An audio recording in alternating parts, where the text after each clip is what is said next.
प्रभावित लोग जो मिलने आए, राकेश सिंघा जी हमारे पूर्व विधायक है, इनके साथ ये डेपुटेशन मिलने आया है।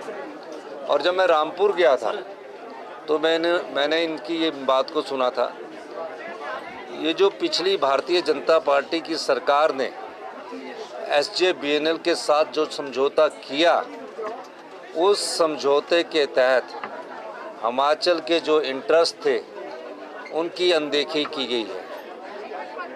पावर पॉलिसी में ऐसा बदलाव किया गया जिससे हिमाचल प्रदेश को बहुत बड़ा नुकसान हुआ।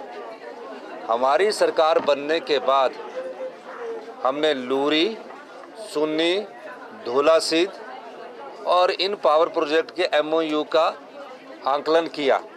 आंकलन में क्या पाया? पिछली सरकार ने किस आधार पर MOU किया?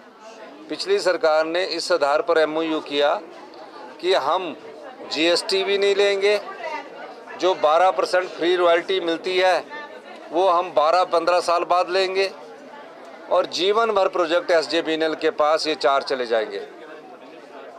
हमारी सरकार बनने के बाद मैंने उसको ऑब्जेक्ट किया, और पिछले दिनों मनोहर लाल खट्टर जी से जब मेरी मुलाकात हुई, मैंने उन्हें स्पष्ट तौर पर कह दिया कि अगर 12, 18, 30 और 40 साल बाद हिमाचल के लोगों को ये प्रोजेक्ट नहीं मिलता तो हम इस MOU को आगे लागू नहीं करेंगे। MOU के बाद एक इम्प्लीमेंट एग्रीमेंट होता है। SJVNL ने हमारी सोवरेनिटी को भी ना मानते हुए, बिना पूछे ही लूरी के काम शुरू कर दिया, सुन्नी का काम शुरू कर दिया, धौलासीद पावर प्रोजेक्ट का काम शुरू कर दिया।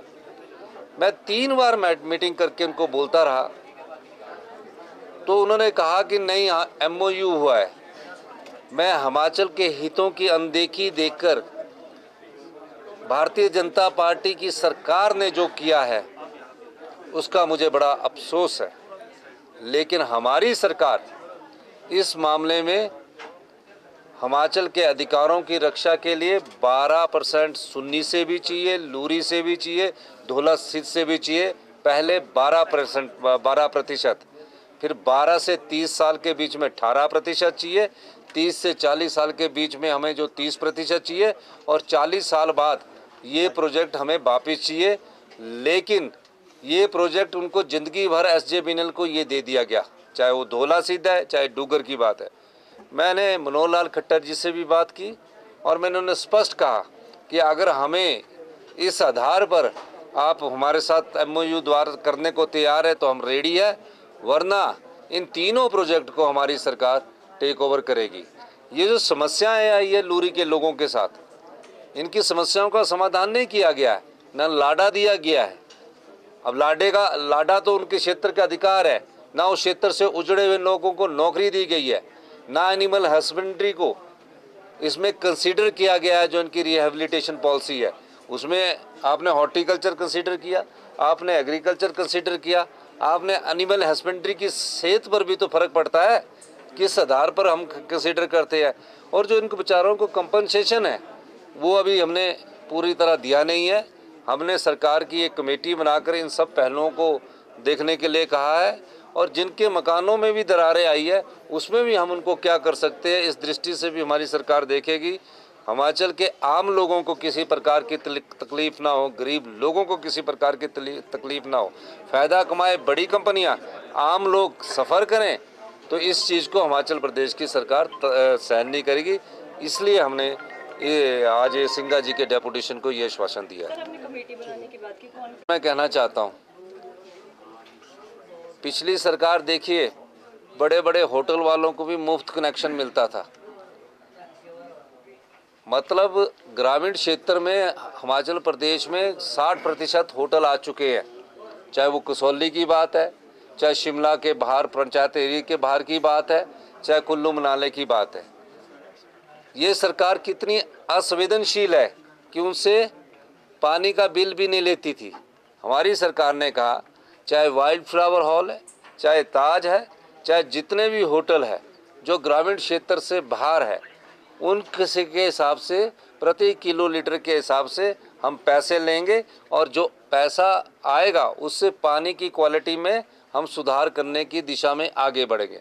हम पानी तो उपलब्ध करवा रहे हैं, लेकिन किस प्रकार का पानी उपलब्ध करवा रहे हैं, हम किस प्रकार का स्वच्छ जल का नारा दे रहे हैं, सिर्फ नलके के पानी को दे रहे हैं। नलके में जो पानी आ रहा है उसमें क्या किस प्रकार की हम सफाई कर रहे हैं, इस दृष्टि से भी हमारी सरकार कार्य कर रही है। और मैं आपको आश्वासन देना चाहता हूँ, गरीब आदमी पर कोई पानी का बिल नहीं लगेगा। हमने विडोज़, एकल नारी, दिव्यांग, जो पुअर फैमिलीज़ है, 50 लाख रुपए से कम इनका, उनको कोई बिल देने की बात नहीं की है। 50,000 से कम उनको आय है, उनको कोई बिल देने की बात नहीं की है। जितने भी हमारे इनकम टैक्स पे है उन सबको हमने कहा है कि आपको बिल देना चाहिए, क्योंकि 1-1 लाख पे है, 50-50 हज़ार पे है। अगर वो 100 रुपया ग्रामीण क्षेत्र में हमने फिक्स किया, ग्रामीण क्षेत्र में हमने सिर्फ पानी का 100 रुपया फिक्स किया, कितना यूज किया वो नहीं फिक्स किया। लेकिन होटल के मामले में हमने ये फिक्स किया कि जितना किलो लीटर के हिसाब से यूज करेंगे। करोड़ों रुपए की उनकी टर्नओवर है, करोड़ों रुपए की जीएसटी है। तो सरकार के पैसा जो है वो सरकार का पैसा नहीं होता, जनता का पैसा होता है। तो इस दृष्टि से भी हमारी सरकार ने ये कार्य किया। हम चाहेंगे कि आप सब लोग पत्रकार बंधु भी हमारा सहयोग करें। धन्यवाद। रेस्क्यू ऑपरेशन, अभी मैंने कहा कि हमारे संस्कृति ऐसी है जिसमें कि अंतिम संस्कार के लिए अगर कुछ उनको कोई डेड बॉडी मिल जाती तो एक आशा परिवार में होती है। हमारी संस्कृति ऐसी है। और टोटल कितनी बॉडीज मिल पाई है? अभी तक कितने लोग मिल पाए, डेड बॉडीज कितनी मिल पाई है? अभी मेरे ख्याल 33 के करीब लापता है। और अभी 15 सितंबर तक हम अलर्ट ही है। सर, कोई विशेषज्ञों की से भी इसका कोई आंकलन? देखिए, सारी प्रकार की मीटिंगें हमारे अधिकारी लोग कर रहे हैं। डिप्टी कमिश्नर 8 दिन बाद एसपी और डिप्टी कमिश्नर समेत से मिलकर आए, उन लोगों को राहत पहुंचा के आए। कल ही हमने फैसला किया कि जो इन बच्चों के स्कूल नहीं जा पा रहे हैं उन बच्चों को यहाँ तो वहाँ किराए की बिल्डिंग में या 2 बसेज उनको उपलब्ध करवा कर साथ वाले स्कूल में उनको हम रखेंगे। सबको हमने बर्तन के लिए दिया। और अभी इनको ये तो फौरी राहत दी है, इनको घर बनाने के लिए भी हमारी सरकार आपदा के बाद, जब आपदा खत्म हो जाएगी, क्योंकि कब कहाँ आ जाए, जब तक बरसात चलती है तब तक आपदा का हम आंकलन करते हैं कि 10 सितंबर तक तो आपदा रहती नहीं, रहने की उम्मीद है। उसके बाद हम जिनके घर गए हैं उसके बारे में भी उनको आपदा राहत के तहत एक पैकेज लाएंगे। धन्यवाद। वो नदी नालों के किनारे नहीं था, वो गांव पूरा बसा हुआ गांव था। दूर एक नाला जाता था, अपनी जगह पर लोग बसे हुए थे। हमें ये देखना कि जो ग्लोबल वार्मिंग का असर है, क्लाउड बर्स्ट का कारण क्या है। मैंने कहा है कि केंद्र सरकार और राज्य सरकार को पहले इसका अध्ययन करना चाहिए, फिर हमें आगे बढ़ना चाहिए। 900 करोड़ रुपए का नुकसान आईपीएच, पीडब्ल्यूडी और सब सड़कों को हो चुका है।